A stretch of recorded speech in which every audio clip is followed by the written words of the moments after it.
Eu falei 1h30 com meu pai. Durante essa 1h30 ele só me ouviu, não esboçou nada. E no fim ele só falou assim, tá bom filho, Deus abençoe, tchau, e desligou na minha cara. Ele ficou 30 dias em um quarto e o que aconteceu depois mudou a sua história completamente.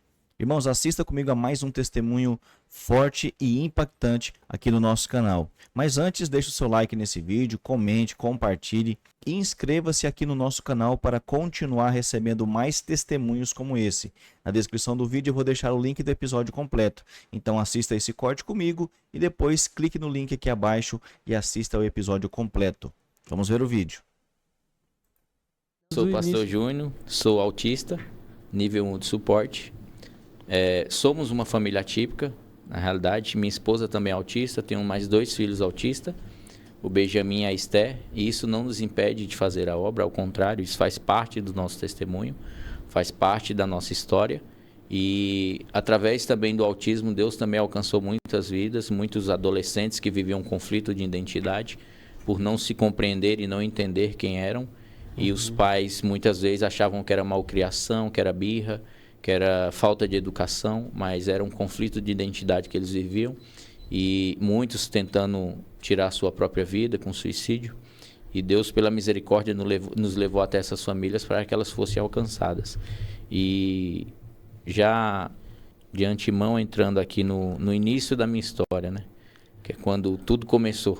Eu morava em Pernambuco, Belo Jardim, e uma cidade muito simples e uma família simples. Meu pai era feirante, minha mãe era dona de casa, e com 3 anos de idade se inicia a minha história, que é quando, infelizmente, através do meu próprio pai, sofri abusos, e daí para frente desencadeou inúmeros outros abusos, que depois veio através do meu irmão, que hoje não se encontra mais entre nós. Hoje ele faleceu, vai fazer acho que uns 5, 6 meses mais ou menos. E ele tinha prazer em ver crianças ter relação sexual. E ele colocava eu para ter relação sexual com outras crianças.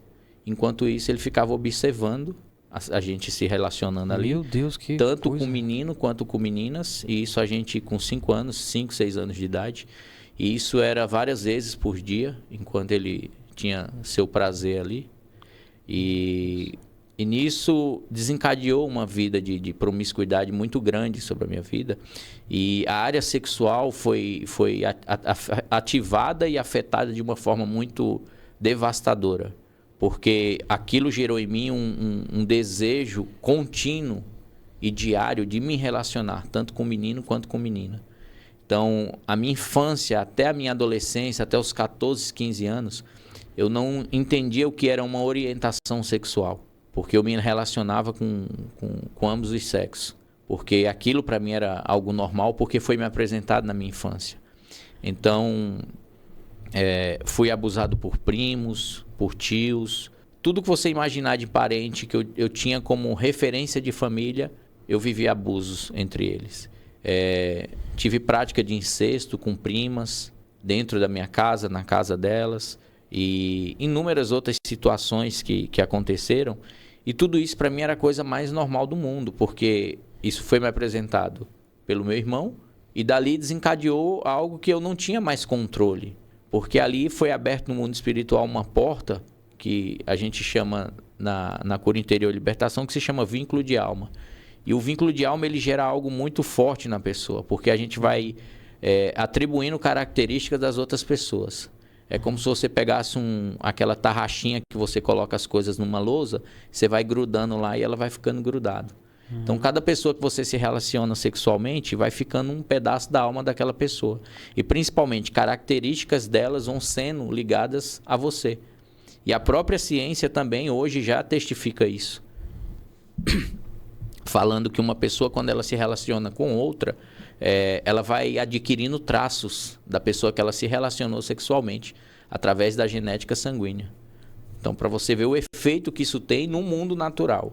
E no mundo espiritual isso é devastador, porque é onde demônios que tinha sobre a vida de uma pessoa legalidade de se alimentar dela através da prostituição, é transferido para outra, para também se alimentar da mesma forma e de uma proporção maior. Sim.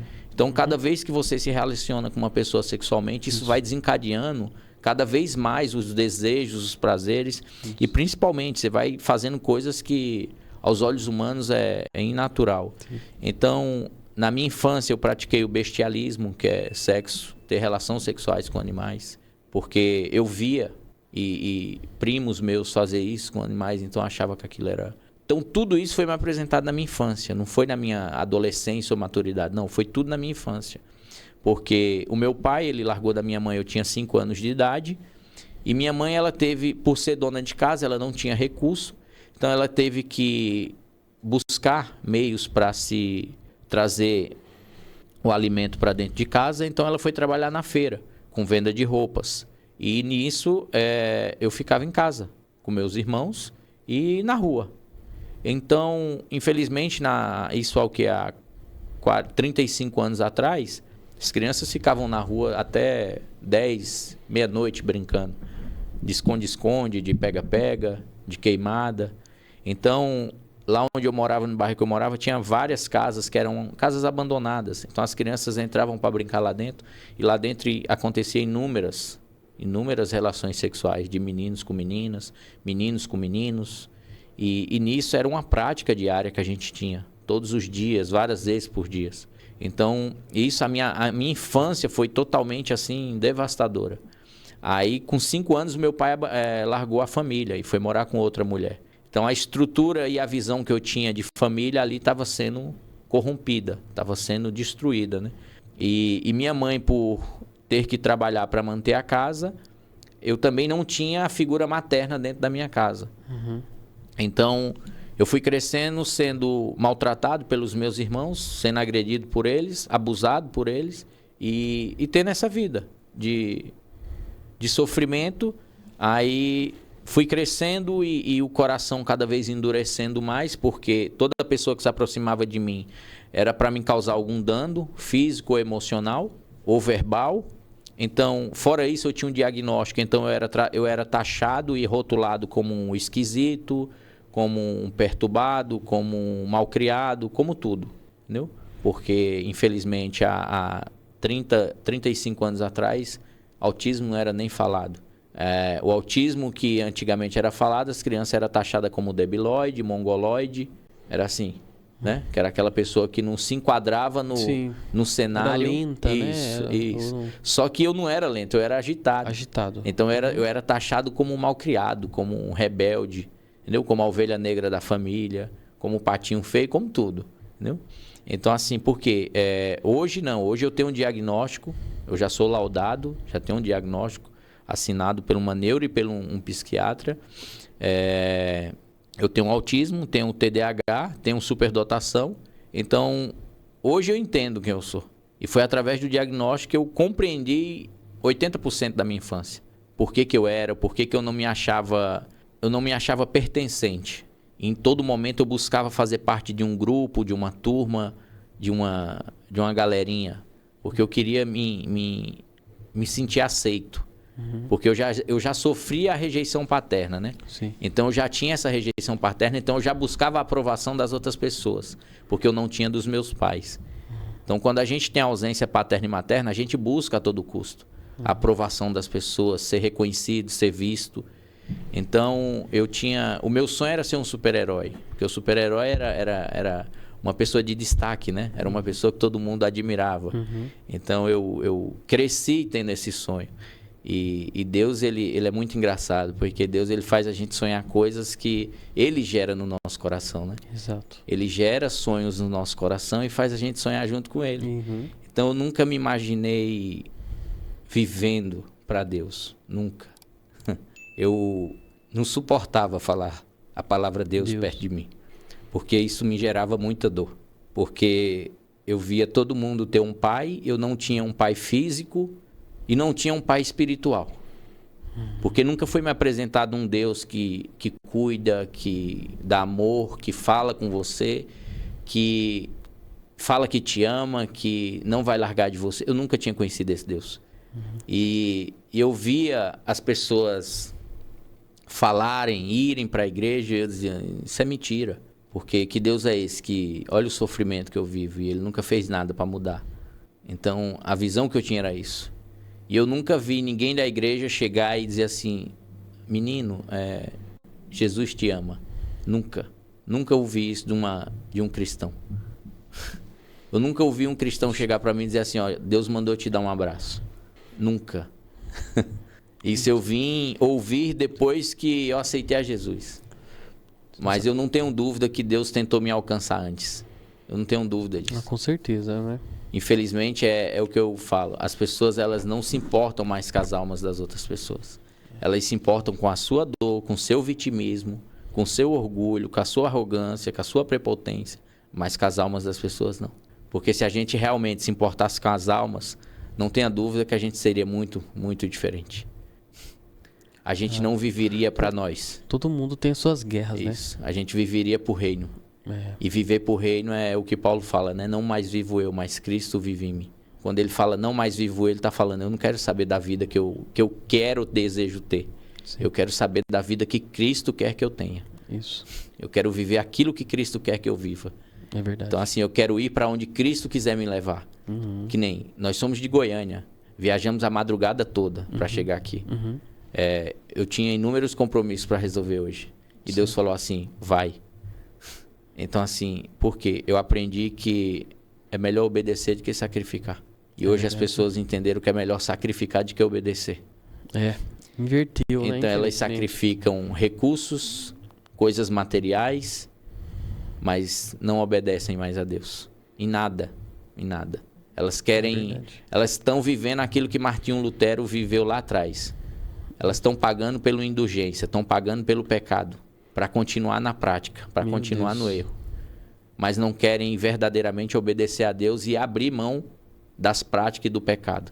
Porque, como se diz, é muito mais fácil eu pagar para que alguém ore por mim ou interceda a Deus por mim, de que eu lá dobrar meu joelho e na hora que eu dobrar o Espírito Santo chegar e dizer assim, você está em pecado, você está mentindo, você está sendo arrogante, está sendo egoísta. Muitas vezes a gente quer contornar. Dá um jeitinho brasileiro. Dá um jeitinho, né? Então, na minha infância, eu sofri muito isso. E na escola eu sofria muitas agressões, porque eu era aquela criança que eu terminava a lição muito rápido. Então, isso incomodava muitos. E quando eu saía da escola, eu apanhava muito. E eu não tinha ninguém para me defender. Eu não tinha irmão, eu não tinha pai, eu não tinha ninguém. Então, eu cresci aquela criança que só pensava em tirar a própria vida ou fazer um mal contra as pessoas que faziam mal comigo. Então não tinha uma visão de tipo assim, eu queria ter um amigo. Eu buscava a todo custo ter um amigo. Eu sempre busquei a todo custo ter pessoas do meu lado. Por quê? Porque eu tinha ausência a paterna e materna também. E na infância, inconscientemente, minha mãe, ela, devido à figura paterna do meu pai ter largado ela começou a colocar eu para dormir junto com ela. E nisso, inconscientemente, ela me molestava. Resumindo, ela também abusava de mim. Nossa. Atribuindo a eu a figura paterna, como se fosse o esposo dela e não o filho. Meu Deus. Praticando o incesto e o abuso. Pra você ter uma noção. Então, assim, só sabe quem vive. Ouvir é fácil. Quem vive é quem entende o quanto isso é doloroso e sofrido. E quantas vezes os meus irmãos, eu via eles assistindo pornografia na madrugada e fazendo práticas sexuais, né? E eu olhava assim e eu ia lá e repetia aquilo. Porque para mim aquilo era algo legal que eles estavam fazendo, porque se eles estavam fazendo era porque era bom. Eu não tinha a visão que nada que as pessoas faziam era ruim. Aquilo ali era o seu mundo, né? Isso. Era o mundo que eu vivia. Isso. Foi te apresentado e para você eu vivia diariamente. Comum. E é tanto que na minha infância ali dos 12 para os 14 anos, eu fui estrupado por um grupo de homens numa chácara que eu trabalhava, devido a uma situação que aconteceu, que eu discuti com um menino. Aí ele, o irmão e mais outros amigos do irmão pegaram eu e estruparam. E me espancaram e me estruparam. Meu Deus, pastor. Só que tudo isso eu não conhecia Deus. Então a visão que eu tinha de Deus era que Deus era um cara muito ruim. Eu não conhecia um pai chamado Deus. Não. Eu não sabia quem era esse Deus. Porque ele nunca foi me apresentado. E E minha mãe, ainda na infância, ela frequentava Umbanda, Candomblé, Quimbanda, centros de magia negra, porque ela tinha uma enfermidade na perna e ela não achava cura para essa enfermidade. Então, todas as pessoas instruíam ela a ir até esses ambientes dizendo que lá ela alcançaria a cura. E quando ela chegou nesse ambiente, ali eu fui consagrado, fui apresentado, fiz a catulação, né? Que a gente chama catulação, que é quando você começa a participar do ambiente. E durante um bom tempo ali eu fui frequentante da Quimbanda, da Umbanda e do Candomblé. Minha mãe, ela participava das 3, e até que Deus alcançou a minha irmã, e através da minha irmã alcançou a minha mãe. Aí foi quando ela saiu desse ambiente. Mas eu frequentei e vi muitas coisas que acontecia ali na Quimbanda, na magia negra.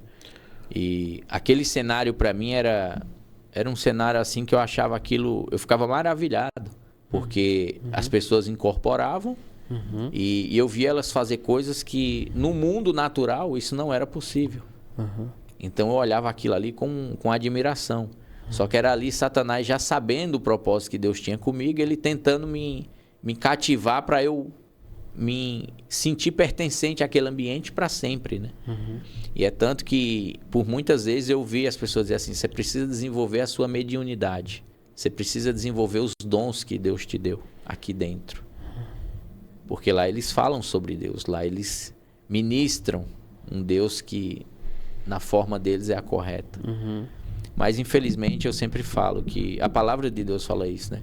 Que o povo padece por falta de conhecimento. Então, infelizmente, eles são... hoje, eu olhando como pastor e na área que eu vivo, de cura interior e libertação, hoje eu vejo o quanto é triste a alma daquelas pessoas que estão lá. E o quanto elas necessitam que a igreja se levantasse para poder resgatar elas daquele ambiente. Mas se você for ver todas as pessoas que estão lá dentro, eu acho que de 80% a 90% foram pessoas que saíram frustradas de dentro da igreja e foram acolhidas por eles. Porque se você buscar, o lugar que mais acolhe pessoas é o Candomblé, a Umbanda e o Espiritismo. Mas quem tinha que fazer esse papel era a igreja. Mas não.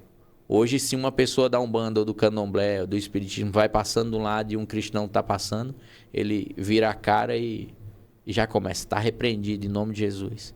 Em vez de atravessar e se apresentar para aquela alma e dizer que Jesus ama ela. Então a visão que as pessoas têm hoje, É isso mesmo. infelizmente, é uma visão muito torpe, muito ignorante. Entendeu?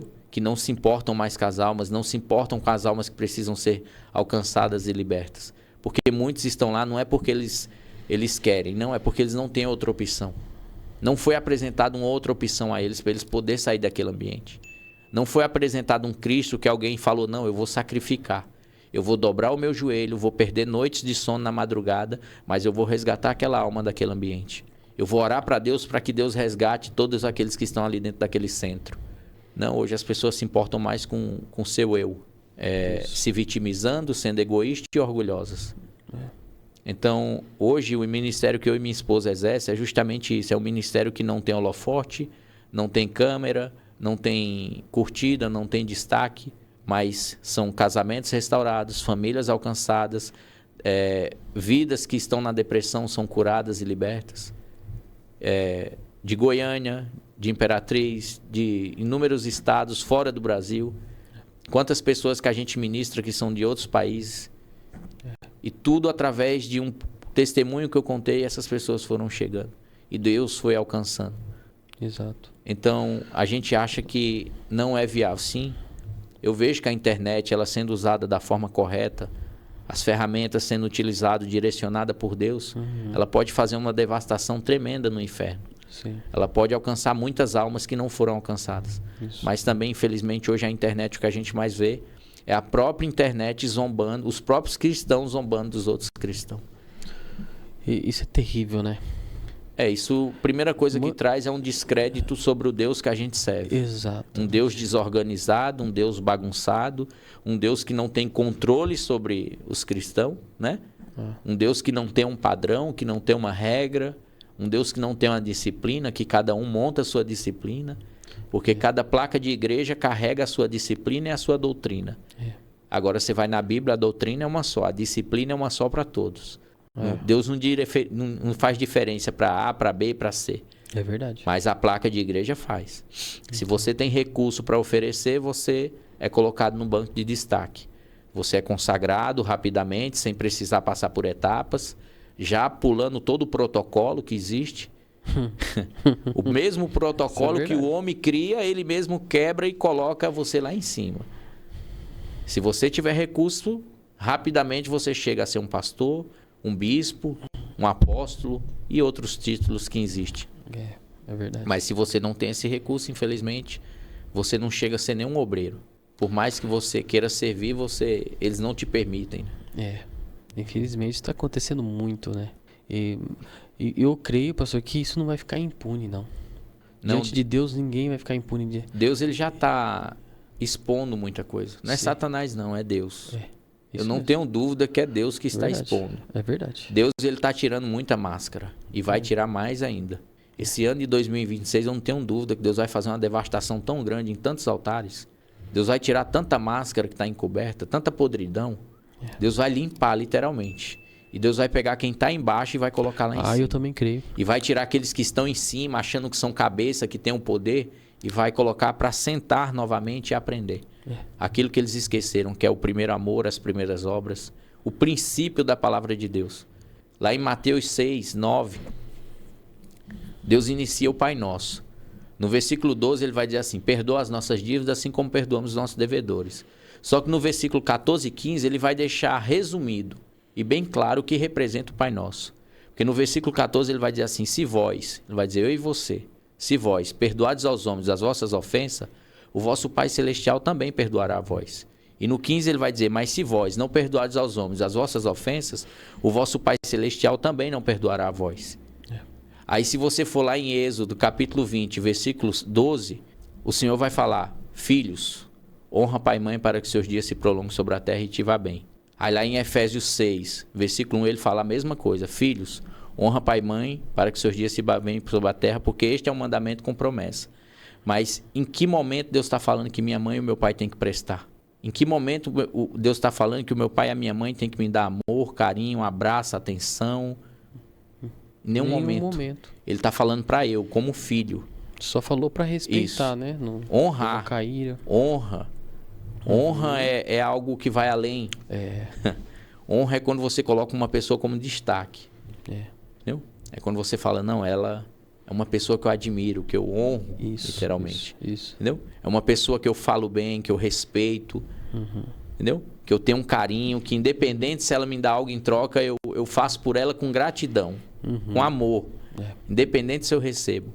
E isso Deus deixa um ensinamento muito claro, porque se eu não honro o meu pai que está na terra e a minha mãe, como que eu vou honrar a Deus? Porque se eu não honro quem eu vejo, como que eu posso honrar quem eu não vejo? É verdade. É o que Deus vai dizer lá em 1 João, capítulo 4, versículo 20. Ele fala: como vocês podem dizer que me ama, se quem está ao lado de vocês não ama, e eu que não estou ao lado, vocês falam que amam? Vocês são mentirosos. É bem assim mesmo. Ele deixa muito claro na palavra dele. É verdade. E bem resumido, não precisa de teologia, não precisa de interpretação. Não, tá lá.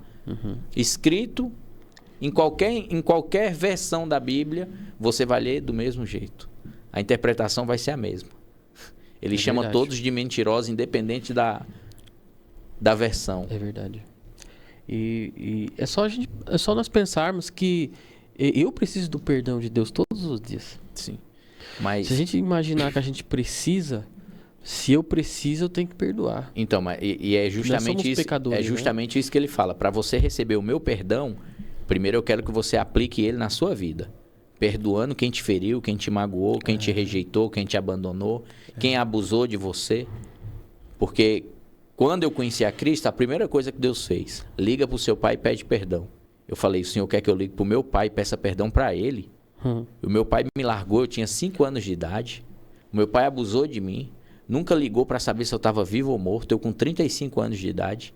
O meu pai, quantos Natal, fim de ano e aniversário eu esperei ele me ligar para dar os parabéns, desejar um Feliz Natal, um Feliz Ano Novo. E nunca. E todo ano eu esperava e todo ano eu me frustrava e odiava ainda mais ele. Então, a partir do momento que Deus chegou e falou assim, eu quero que você peça perdão para ele. Isso foi um conflito muito grande que gerou dentro de mim. Porque eu já tinha uma visão de Deus que Deus me amava. E quando ele pediu para fazer isso, eu falei, Deus me ama, não é possível. Porque como que ele me ama e ele está pedindo para eu fazer algo e pedir perdão para uma pessoa que me feriu, sendo que é ela para me pedir perdão. E eu fiquei uns 3 meses ali relutando com Deus. E durante essa relutância aí, o Espírito Santo foi e falou assim, abre a Bíblia, lê o Pai Nosso. E dentro do Pai Nosso ele me respondeu o crucial. Se você não perdoar, não adianta nem você dobrar o seu joelho. Porque toda madrugada eu orava das 3 da manhã até 6 da manhã. Tinha noite que eu começava a orar meia-noite e até 7 da manhã. Aí o Espírito Santo falou, para que você está fazendo isso? Você está perdendo seu tempo. Porque se você não perdoa o seu pai, como que você quer ter acesso a Deus, que é o seu pai? É o seu Criador. É verdade. Tem muitas pessoas que, quando a gente fala de perdão, as pessoas não entendem muito o que é, né? Não, elas entendem. O pior é que elas entendem. Mas se você for buscar a dificuldade, elas não aceitam isso. Não aceitam. Mas se você for pesquisar aqui, ó, o significado do perdão, ele vai dizer assim, ó, ato pelo qual uma pessoa é desobrigada de cumprir o que era de seu dever ou obrigação. Era um dever que seu pai tinha com você, sim, mas você faz um ato que desobriga ele, ou então remissão de pena, ou de ofensa, ou de uma dívida. Desculpa, indulto. Esses são os significados. É justamente aquilo que Deus vai falar, né? Que a gente só entende o que é humildade quando a gente quebra o nosso orgulho. É quando a gente entende quando Jesus lavou os pés dos discípulos. É quando a gente olha e fala assim, cara, ele era filho de Deus. Filho do Criador, do nosso Pai. Mas ele se submeteu, entendeu? A servir quem devia servir ele. Ele se fez servo, se humilhou a ponto de servo para lavar os pés dos seus discípulos, para que eu e você não pudesse olhar e dizer assim, mas por que eu tenho que fazer? Ele vai dizer, porque eu já fiz antes de você me questionar. Olha só, é isso mesmo. Eu já fiz antes de você me questionar, eu já lavei os seus pés. Eu já tirei a sujeira que você carregava. Eu já morri na cruz na cruz do Calvário pelos seus pecados. Forte. Eu já abri mão do que eu podia estar vivendo para viver o que você está vivendo hoje. Porque hoje nós estamos aqui sentados, ministrando, conhecendo e sendo ministrado pelo Espírito Santo, porque Deus, pela sua infinita misericórdia e amor, permitiu o seu filho vir, morrer, ser crucificado, rejeitado, assim como ele é até hoje. Porque se você não obedece, se você não faz a vontade de Deus, você está rejeitando a Jesus. Igual todos aqueles que rejeitaram ele e colocaram ele na cruz. Você está fazendo a mesma coisa. Os cristãos continuam fazendo a mesma coisa que todos fizeram há milênios de anos atrás. Ainda estão crucificando Cristo do mesmo jeito. Rejeitando ele como aquele ladrão ali na cruz.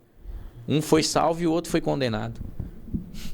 O que aceitou ele, ele falou, hoje mesmo estarás comigo na casa do meu pai. Isso mesmo. E o que rejeitou ele? Inferno. E as pessoas estão achando que carregar uma Bíblia e ir para a igreja vão ser salvos?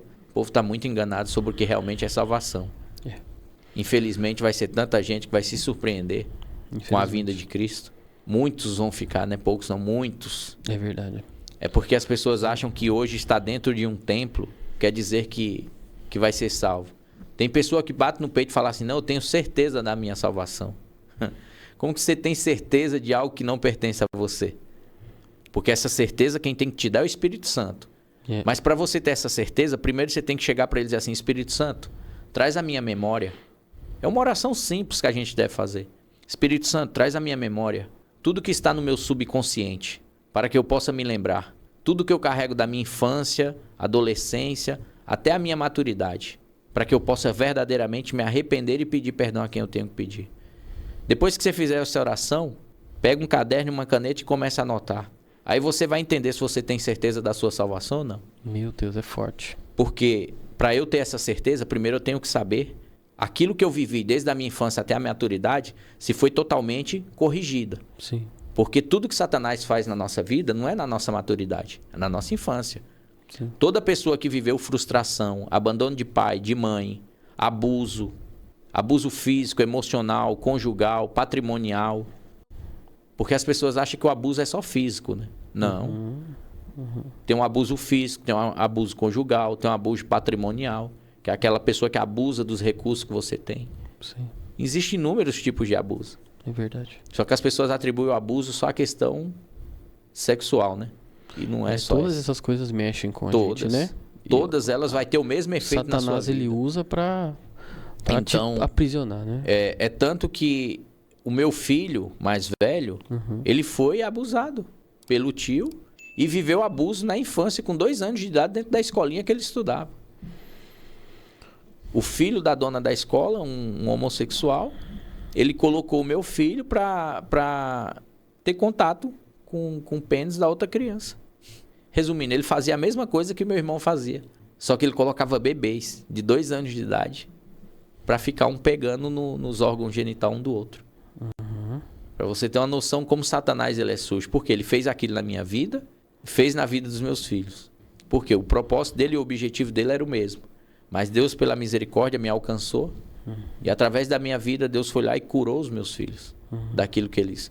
Porque o meu filho, com 3 anos de idade, o Braia, ele fez orações de cura interior e libertação. Ele acordava na madrugada comigo para fazer essas orações. Assim como o meu filho Miguel também. Ele fez inúmeras orações de cura interior e libertação. O senhor mesmo que... Sim. Que orou com eles. Ministrei com eles. Fez o processo de cura, libertação. Deus me ensinou o Ministério de Cura Interior e Libertação através da Neuza Itioca. Eu participei de um seminário de cura interior e libertação. Nesse seminário, para você ter uma noção, 100% são cristãos. Tem que ter no mínimo 1 ano de carteirinha de membro, ser batizado nas águas e congregar. De 100% das pessoas que estavam lá, 90% era pastor, evangelista, missionários, diáconos, presbíteros, pessoas que louvam ao Senhor. De 100%, 95% se manifestou. E ela não impôs a mão na cabeça de ninguém. Ela ia falando as orações e nós íamos repetindo. E quando a gente começava a repetir, rejeição de abandono, rejeição de pai e mãe, rejeição, renegando os abusos, renegando as rejeições, renegando a promiscuidade, as pessoas começavam a se manifestar. Aí ia um intercessor lá e falava assim, eu te repreendo em nome de Jesus. A pessoa coisava e voltava, volta, vamos continuar a oração. Tinha pessoa que manifestava 4, 5, 6, 7 vezes. Mas eu não tenho dúvida que aquela saía de lá liberta. E ninguém colocava a mão sobre a cabeça de ninguém. Era ela mesmo, rejeitando aquilo que estava dentro dela. Era ela dizendo para Satanás, eu não aceito mais ser um cavalo, um escravo seu. Eu não aceito mais carregar essa imundícia, esse lixo que você colocou dentro de mim. Então eu lanço ele sobre... Eu fico imaginando quantas pessoas hoje estão passando por essa situação. Eu acho que deve ser muito mais do que a gente imagina, né, pastor? Sem generalizar, 100% dos cristãos. Você acredita que é 100%? 100%. Porque se eu perguntar... Porque como o senhor falou, não tem só o abuso sexual. Não. Tem muitas outras coisas, né? Se eu perguntar pra você, seu pai e sua mãe foi 100% presente na sua vida? Eu já passei tudo, assim, fora o abuso sexual, mas muitas coisas que eu já passei também, muita coisa. E assim... Financeiro, em outras coisas. E de tudo que você passou, tudo você chegou e até as pessoas para pedir perdão? Não. Eu respondo por você. As mais pesadas, sim. Então, mas para Deus não tem as mais, é todas. Sim. Não tem meia obediência. Ou eu obedeço ou eu não obedeço. Sim. Entendeu? Então, como se diz assim, eu, você e todos. Hoje eu posso ter magoado alguma pessoa, feito alguma coisa. Para você ter uma noção, você é casado, mas a gente não lembra de tudo. Você é casado, você tem sua esposa. Sim. Tem coisas que você faz que você não tem nem consciência que você feriu ela. Certo, exato. Um exemplo, você tem uma rotina de acordar, tomar um café com sua esposa. Aí num dia você marcou um compromisso, nossa, esqueci de avisar ela, saí correndo, pronto, não tomou aquele café. Na cabeça dela, mas por que ele não tomou café? Não me falou nada? Será que aconteceu alguma coisa? Então na cabeça dela, qual que é o pensamento? Não, ele vai voltar e vai me falar e pedir perdão, né? Porque quebrou aquela rotina. Aí você chega... cansado, exaustivo daquele dia que você teve. Oi, meu amor, dá um beijo, pronto. Aí ela fica, mas não me falou nada? Pronto. Mas ela, para não causar confusão, nem briga, nem nada, falou, não, foi a primeira vez que ele fez isso, deixa pra lá, né? Aquilo já gerou nela uma mágoa. Por quê? Porque ela esperava que você chegasse, desse uma explicação por que mudou a rotina e pedisse perdão. Porque você errou. não ter se comunicado, não ter avisado. Então, o nosso papel como esposa é o quê? Chegar e dizer, meu amor, perdão. Hoje a gente tem o costume de tomar café, acabamos não tomamos, eu saí correndo, não te avisei. E durante o dia acabei esquecendo também de te avisar. E cheguei também, não pedi perdão, nem te expliquei, fui... Então, a gente não faz. Só que isso dentro das nossas esposas vai gerando aquela bola, como se fosse uma avalanche. Repetindo. Isso. Aí quando elas põem pra fora, aí já é quando elas vomitam, assim, né? Tudo. Ah, você não presta, você não vale nada, você é isso. Aí lembra de coisas de 10 anos atrás. Lembra de coisas do começo do relacionamento, do namoro. Por quê? São mágoas que foram geradas, que não foram liberadas o perdão. Não foram pedido perdão, porque o perdão ele se resume em 3 etapas. As pessoas acham que é só perdoar. Tem muitas pessoas que eu ouço assim, elas dizer, ah, pastor, eu já perdoei no meu coração, mas mostra na Bíblia onde está isso. Na Bíblia não existe isso, eu perdoei no meu coração. Não, eu já pedi, eu já falei com Deus e perdoei mentalmente, eu já perdoei. Não existe isso na Bíblia. Isso é antibíblico. O perdão ele se resume em 3 etapas: pedir, perdoar e liberar. Pedir é quando eu vou até você e falar assim, irmão, eu quero te pedir perdão por aquilo que eu falei que te feriu, te magoou. Não é chegar e dizer, me perdoa por tudo. Tudo o quê? Esse tudo precisa ser descrito. Eu preciso explicar o que é esse tudo que está dentro de mim. Porque muitas vezes você não tem consciência do que você fez que me feriu e me magoou. Então eu vou até você e te peço perdão. Perdoar é quando você vem até mim. Porque não sou eu que perdoa. Quem perdoa é Cristo. Eu não tenho poder de perdoar ninguém. O perdão ele vem de Deus, não vem de mim. É verdade. Então quem perdoa é Cristo através de você. Quando você vem até mim e me pede perdão, é Cristo dizer, não, filho, eu te perdoo. E liberar o perdão é quando eu chego... Aí quando eu faço as 2 etapas, aí eu chego para Deus e vou fazer o quê? Agora eu vou liberar o perdão para Deus. É quando eu falo, Deus, eu libero o perdão sobre a vida do irmão. Eu libero o perdão sobre tudo aquilo que ele falou, sobre tudo aquilo que ele me feriu, me magoou, em tal área. Eu libero o perdão sobre a vida dele, Senhor, para que ele tenha paz na alma dele, assim como eu estou tendo na minha. Aí é quando Deus fala, pronto, agora eu te perdoo. Então não adianta você fazer uma etapa e não fazer a outra. Você continua com a mágoa do mesmo jeito. Porque como o irmão mesmo falou, não, eu já fiz o mais pesado. Mas se você for ver, quando você lembra, qual que é a sensação? Porque quando a gente libera o perdão, só fica a lembrança. Sentimento zero. Se tiver sentimento junto com a lembrança, é porque o perdão não foi feito por completo. É porque ainda tem alguns requisitos que precisam ser como você eliminados. Andar na rua, encontrar a pessoa e você não sentir mais nada no coração. Você cumprimenta ela. Isso. Com a paz do Senhor. Isso. Ali. É quando você... Agora, se você olha para a pessoa e fala assim, nossa... Já sentiu alguma coisa ali? Não, é tipo assim, nossa, aquele irmão que fez, pronto. Não tenha dúvida, ali você não liberou o perdão ainda.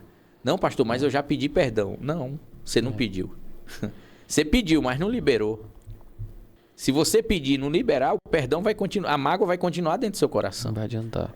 Então, infelizmente, não é generalizando, não. Eu falo 100% porque o próprio Deus fala, aquele que se diz ser santo já é pecador. E o que é duro para todos nós, né? Mas a gente precisa ouvir isso. Não, mas é uma verdade, uma realidade que a gente não ouve. Que ninguém quer pregar. Porque isso não gera like, isso não gera recurso. Isso não traz, aos olhos deles, né? Isso não traz benefícios para a igreja. Que benefício traz eu exortar? Que benefício traz eu expor as suas mágoas, os seus pecados? Porque eu lembro de uma igreja que quando eu era pequeno, eu ia na Santa Ceia, as pessoas eram chamadas até à frente, quem tinha pecado, ficava de frente para a igreja, para o corpo, e pedia perdão para poder participar da Santa Ceia. E o pastor chegava e dizia assim, os irmãos perdoam o irmão? Se os irmãos, todo o corpo dissesse, está perdoado, ele tomava a Santa Ceia. Se o corpo dissesse, não, eu não perdoo, ele não tomava a Santa Ceia. Eu cheguei a ver isso com os meus próprios olhos. E isso hoje numa igreja, nunca, jamais é possível isso acontecer. Por quê? Quem quer expor hoje? Hoje as pessoas vivem de máscaras. Hoje as pessoas vivem de aparência. Hoje elas querem viver demonstrando que está tudo bem. Mas quando chega na sua casa, o Espírito Santo sabe como está a alma de cada um. Quebrado, arrebentado. Mas visivelmente na presença das pessoas, elas querem sorrir, dizerem que está bem. E como que se diz, hoje é muito mais prático eu chegar para você e dizer assim, pastor, ore por mim. Por quê? Se eu for orar, eu sei que Deus vai exortar eu. Né? Se o pastor for orar, se ele gostar de mim, ele não vai querer me exortar. Só vai dizer, não, fique em paz, irmão, Deus está no controle. É verdade. Se você perguntar para todas as pessoas que nos conhecem, quando vocês pedem uma oração para o pastor Júnior, o que ele responde para vocês? Todos vão falar a mesma coisa. Tudo que a gente não quer ouvir. Que a gente tem que perdoar, que a gente tem que liberar o perdão, que a gente tem que quebrar o nosso orgulho, parar de ser vitimista, parar de ser egoísta. Mas não é porque eu quero ferir eles, não. É que eu quero que eles acordem e sejam curados e libertos. Assim como Deus me alcançou, e foi dessa forma que Deus fez comigo. E não existe outra mensagem diferente dessa. Porque se você for ler a palavra de Deus em todo momento, se você for ler as epístolas paulinas, em todo momento Paulo está falando isso. Exortando cada um de nós ao arrependimento. A verdadeira santidade. Só que as pessoas hoje estão olhando santidade como um cargo eclesiástico. Eu cheguei a ser pastor, sou santo. Não, colega. Você não passa do mais imundo. É que Deus quer pegar você e dizer assim, colega, pronto, agora eu te coloquei como pastor, né? Agora eu vou pegar tu para ser um exemplo da transformação que eu vou fazer na tua vida. Para que os de lá de baixo olhem e falem assim, se Deus fez na vida dele, é possível fazer na minha. Só que a visão que eles têm é o contrário. Não, eu tô aqui, eu já sou o cara.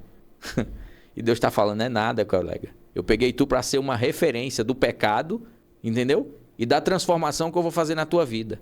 Aí quando eu te transformar, todos que estão lá embaixo vão olhar e vai dizer assim, eu conheci o pastor Júnior no início e conheço o pastor Júnior hoje. Eu sei o que Deus fez na vida dele. Só que infelizmente as pessoas não aceitam isso. Elas não querem ser transformadas, elas não querem ser mudadas. Elas querem ser confortadas. Entendeu? Elas querem viver uma mentira que ninguém quer pregar mais. Então, por isso que eu te falei antes da gente iniciar. Eu não me importo com Instagram, com rede social. Eu sempre olhei e falei assim, Deus, eu quero ser um super-herói. E Deus falou assim, eu vou fazer melhor ainda. Eu vou, como que se diz? Eu vou pegar você... Vou pegar todo o sofrimento que você carrega e carregou. Vou te curar. Vou te expor. Expor tuas feridas. Porque se eu falar para você que Deus me curou de tudo, Ele não me curou. Se eu falar para você que Deus já me libertou de tudo, Ele não me libertou.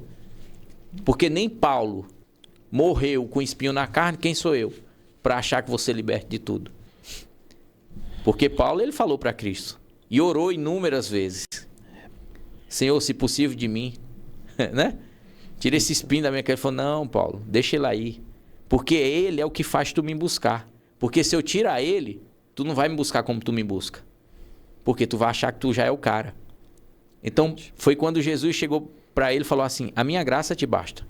Porque o meu poder se aperfeiçoa na sua fraqueza. Porque é quando você tá fraco que você tá forte. Resumindo, é Deus falando, eu só tenho acesso a você quando eu te quebro. Porque quando você acha que está tudo bom, eu não consigo ter acesso a você. Então eu preciso te quebrar todinho para poder te acessar. Aí você fala, Senhor, mas está doendo. Senhor, mas está difícil.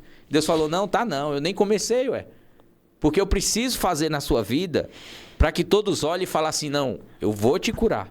Eu vou te libertar. Eu vou te transformar. Para você levar verdadeiramente a mensagem que eu quero que você leve. Aquilo que ninguém tem mais coragem de fazer e falar. Para que almas sejam curadas e libertas. Porque o meu propósito e o meu objetivo comigo e com você, irmão, não é outro. É alcançar almas. Se não for para isso que a gente esteja servindo o reino, de nada é útil. Porque quando a gente chegar naquele último dia, o Senhor vai dizer assim, cadê as tuas obras? Me apresenta elas. Cadê os dons que eu te dei? Como foi que tu se utilizou deles? Se beneficiando? Adquirindo recursos? Irmão, hoje nada que eu tenho, nada. Não tem uma alma na face da terra que diga assim, não, o pastor Júnior tem um carro porque eu dei um... Não me deu nada. Nunca cobrei um centavo para fazer nada para o reino de Deus. Nunca pedi uma oferta em lugar nenhum. Quantas vezes eu falei assim, Senhor, mas eu não tenho. Deus falou, vá, eu vou preparar. Eu larguei filhos, família, tudo que eu tinha para viver uma história com Deus. Fomos humilhados, eu e minha esposa dormia no chão. Porque um pastor ficava nos humilhando. Ele mandou tirar todos os móveis da casa que a gente morava e deixou a gente dormir no chão. No dia da ceia de Natal, a gente ceando, ele mandou pegar a mesa que a gente estava sentado e a gente comeu no chão. E minha esposa ali chorando e eu falei, amor, Deus tem um propósito. Hoje a gente tem uma mesa de 14 lugares. Que se pegar uns 5 homens não consegue arrancar ela do lugar tão pesada. Mas foi a mesa que Deus preparou justamente.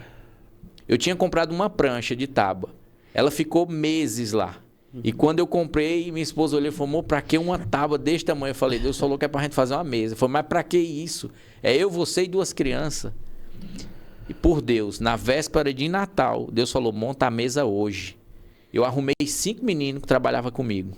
Montei a mesa, lixei ela todinha, pintei ela, invernizei. Quando foi na ceia de Natal, 10 horas da noite, a gente ceou nela. Aí Deus falou, você lembra da mesa que vocês não tinham? Tá aqui. Então, eu aprendi uma coisa, irmão. Do que adianta eu viver um evangelho que Cristo não seja refletido através da minha vida? De que adianta eu andar num carro bom, ter uma empresa, uma roupa boa, e as pessoas olharem e dizer, mas eu não vejo Cristo na vida dele. Isso é tão triste, irmão. As pessoas não ver Deus em nossa vida. Elas não ter desejo de estar perto da gente, porque o que faz as pessoas querer estar próximo da gente é a presença de Deus. Então, quando a gente carrega a presença, as pessoas falam, não, eu quero estar perto do pastor Júnior. Eu quero estar perto do irmão. Porque quando eu estou perto dele, eu tenho paz na minha alma. É verdade. A mensagem que ele me passa me conforta, me traz alegria, me traz esperança. É. Irmão, quando a gente perde isso, a gente perde tudo. É verdade. Então eu falo que se a gente não prezar por isso, é triste. Mas infelizmente muitos vão para o inferno, achando que vão ser salvos. Então quando eu falo que 100%, eu não estou generalizando, não. É uma realidade que não sou eu que estou falando. É Deus que testifica no meu coração. É verdade. Porque 100% da humanidade, da face da terra, carrega dentro de si uma mágoa, um rancor, uma decepção, que até hoje não foi liberado o perdão e nem perdoado. Então como que a gente pode dizer que a gente serve a um Cristo que a gente não conhece o verdadeiro amor dele? A gente olha para os nossos filhos, para a nossa esposa e fala assim, eu te amo. A gente não ama. Como que eu posso falar que amo se eu não conheço o verdadeiro amor? Porque o verdadeiro amor vem de Cristo. Satanás não tem amor para me oferecer. Ele tem ilusão. É verdade. O amor ilusório. Mas o amor verdadeiro, só Cristo. Quando eu vivia jogado na rua, sendo abusado, espancado, discriminado, rejeitado, ninguém me enxergava. Eu cresci, atingi a minha adolescência, ninguém me enxergava. Cheguei na minha maturidade, ninguém me enxergava. Eu ia para as igrejas com minha mãe, ninguém me enxergava.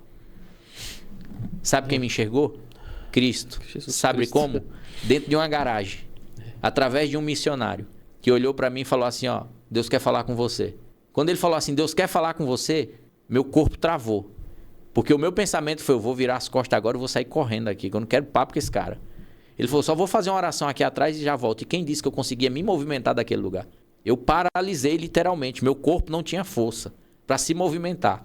Parece que só minha mente reagia, mas o meu corpo não respondia à minha mente. E quando ele voltou, ele já voltou com o dedo na minha cara e falou assim, Deus tem uma grande obra na sua vida. E começa hoje. Quando ele falou assim, Deus tem uma grande obra, eu já comecei a chorar. Falei, uma grande obra? Eu olhei assim, eu falei, que obra Deus tem na minha vida? Porque eu odeio ele. Como que ele está dizendo? Aí ele começou a falar, ele começou a desenhar a minha história.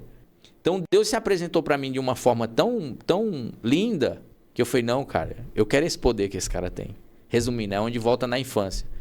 É onde eu volto no o que eu queria ser, um super-herói. Um super-herói, né? Eu falei, eu quero esse poder. Porque esse cara ele tem poder, porque ele está lendo minha mente.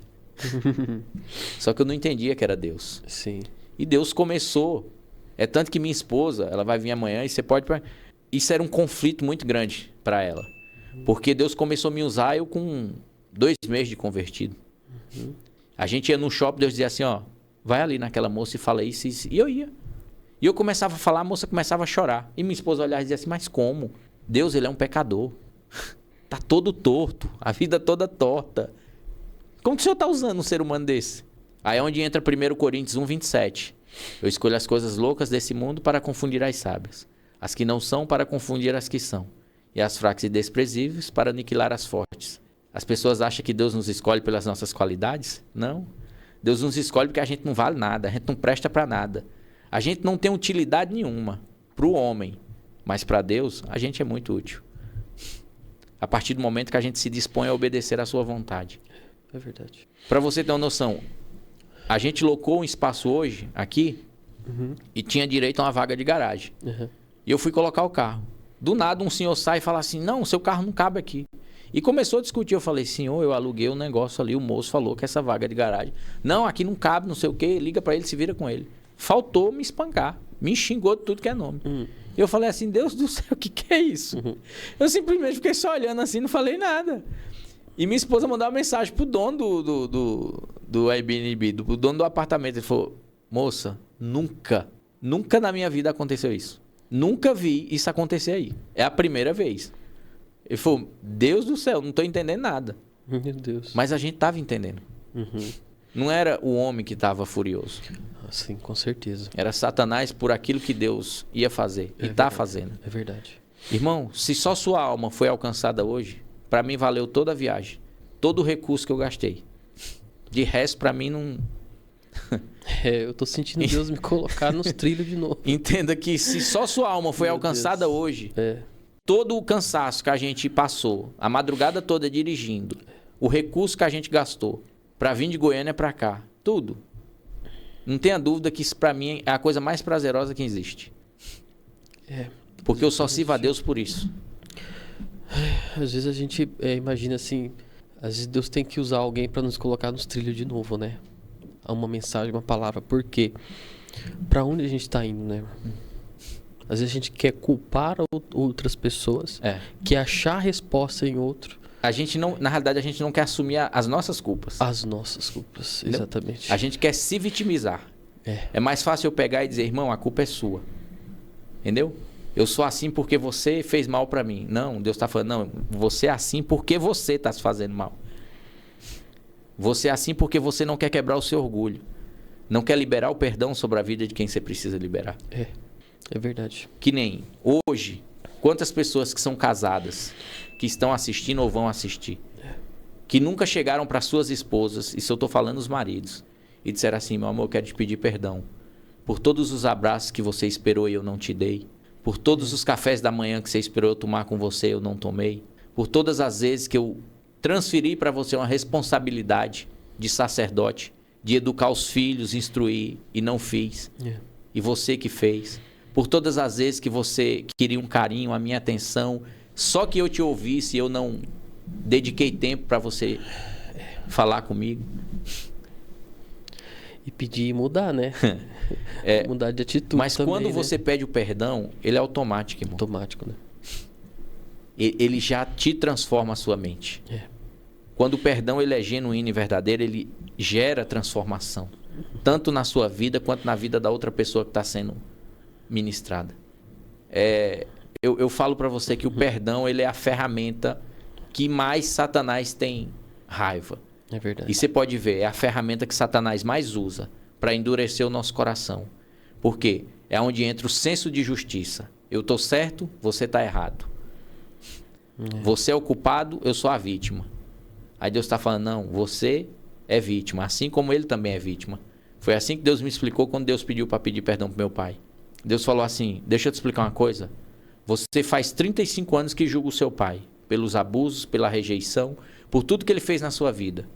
Mas você já se colocou no lugar dele? E se perguntou se ele também não passou as mesmas coisas que você passou? Você já parou para pensar que ele também foi vítima, assim como você? Você já parou para refletir que ele só refletiu na sua vida aquilo que foi feito na vida dele? Que os filhos são um reflexo dos pais? Então, resumindo, o que o meu pai fez na minha vida foi o que o pai dele, o meu avô, gerou na vida dele. Rejeição, abuso, agressão, tortura, ausência paterna. Porque o meu avô viveu a mesma coisa.